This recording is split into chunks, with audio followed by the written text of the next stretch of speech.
даже сейчас называем северного соседа старшим братом.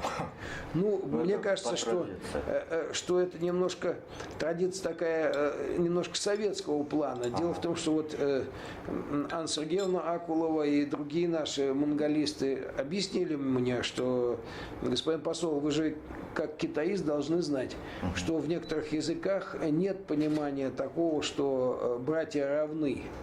Наоборот, в некоторых азиатских языках, в том числе, кстати, в китайском, есть понимание того, что есть всегда старшие и младшие братья. И, естественно, из этого следуют некоторые выводы. Поэтому и сам я в последнее время, с учетом этого обстоятельства, чтобы у монгольских друзей не создавалось впечатление, что мы вас числим младшим братом, а сами претендуем на роль старшего, чтобы этого не было, я этот термин вообще в последнее время сам лично не употребляю.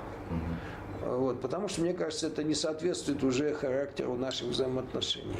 Да, было время, когда вот это посольство или его предшественники во многом определяли, так сказать, жизнь Монголии. Но сейчас-то это не так. Сейчас вот здание на площади Чингисхана определяет жизнь Монголии. Там сосредоточен ваш хурал, 76 депутатов, там президент, там правительство. Там и определяется судьба страны во всех ее проявлениях, мне кажется. А мы являемся таким же равным участником, как, например, и другие страны в вашей жизни.